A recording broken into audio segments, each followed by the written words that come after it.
కేవలం ఆంధ్రప్రదేశ్ మాత్రమే కాదు తెలంగాణలో కూడా భోగి సంబరాలు అంబరాన్ని అంటున్నాయి. మా ప్రతినిధి శ్రవణ్ మరింత సమాచారం అందిస్తారు. శ్రవణ్, ప్రస్తుతం మనం ఎల్బీ నగర్ ఏరియాలో ఉన్నాము. చిత్రాలయ ప్రతి సంవత్సరం వీళ్ళు ఎంతో వైభవంగా భోగి, సంక్రాంతి, కనుమ పండుగలను సెలబ్రేట్ చేసుకుంటున్నారు. అందులో భాగంగానే ఈరోజు భోగి సందర్భంగా భోగి మంటలు వేసి వీళ్ళు ఈ భోగి సంక్రాంతి సంబరాలకు స్వాగతం పలికారు. 3 రోజుల పాటు ఎంతో వైభవంగా, ఎంతో ఉత్సాహంగా ఈ సెలబ్రేషన్ జరుగుతుంటాయి. పల్లెటూర్లలో మాత్రమే చూడటానికి అవకాశం ఉండే డూడు బసవన్నలకు గురించి కూడా వీళ్ళు ప్రత్యేకమైన ఏర్పాట్లు చేయడం జరిగారు. ఇప్పుడు చూడొచ్చు డూడు బసవన్నలు వీళ్ళు ఎట్లయితే వీళ్ళు విన్యాసాలు చేస్తున్నారు. ఇది స్వతహాగా బేసిక్గా రైతులకు సంబంధించిన పండుగ. సంక్రాంతి సందర్భంగా తమ పాడి పంటలు చేతికొచ్చిన తర్వాత గ్రామాల్లో ప్రజలందరూ కలిసి తమ పాడి పంటలను వచ్చినందుకు ఎంతో వైభవంగా జరుపుకునే ఈ సంబరంలో చూడొచ్చు. ఇక్కడ దీంట్లో సందర్భంగా ఇక్కడ చూస్తే చూడొచ్చు డూడు బసవన్న విన్యాసాలు, ఎంతో అద్భుతమైన డూడు బసవన్నల విన్యాసాలు వీళ్ళు ఇక్కడ చేస్తూ ఉన్నారు.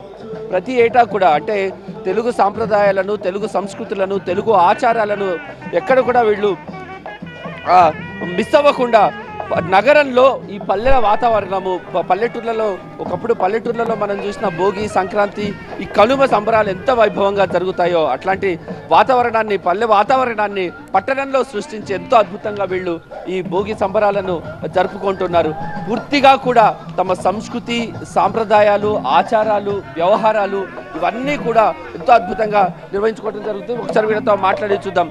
సార్ చెప్పండి, భోగి సంబరాలు ఎలా జరుగుతున్నాయి?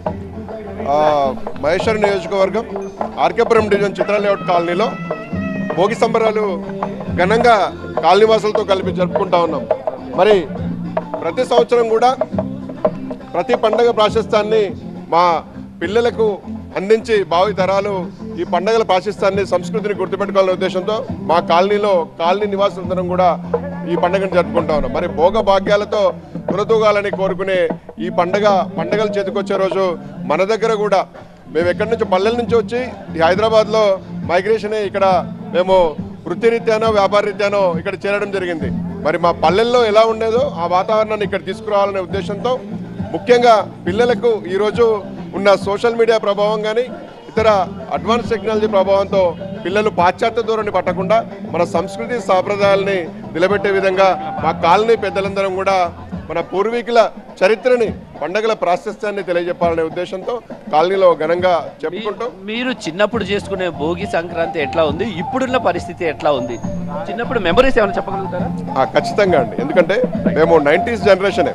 యాక్చువల్గా 70s నుంచి 90 వరకు కొబ్బెమ్మలు, గోళీలాటలతో ప్రతి పండుగను రేగి పండ్లతో జరుపుకున్న పండుగ. కానీ అలాంటి రోజులు మళ్ళీ హైదరాబాద్లో మనము జరుపుకోవాలంటే చాలా కష్టంగానే ఉంది. ఎందుకంటే ఈరోజు పిల్లలు సోషల్ మీడియా అని అంటే వాళ్ళున్న వ్యాపారమో లేకపోతే వృత్తిగతంగానో ఇబ్బంది పడకుండా ఉన్న ఉద్దేశంతో ఇక్కడ కూడా అలాంటి పండుగను జరుపుకోవాలని కొంత మేము జరుపుకుంటాం. రైట్, ఇది ఓవరాల్ గా పరిస్థితి. భోగి సందర్భంగా పల్లెటూరులో చిన్నప్పుడు 70ల 80ల తాము పల్లెటూర్లలో కలిపిన వాతావరణాన్ని ఇప్పటి తరానికి అందించాలని, ఈ పట్టణ జీవితానికి అలవాటు పడ్డ పిల్లలకి మా తరం యొక్క ఈ ఆనందాలను, ఉత్సాహాలను, దీని యొక్క ప్రాశస్త్యాన్ని తెలియజేయాలని ఎంతో వైభవంగా ఏర్పాటు చేశాము ఈ భోగి పండుగని చిత్రాల లేఅవుట్లో ఎల్బీ నగర్ వాసులు చెప్తున్న పరిస్థితి కనిపిస్తుంది.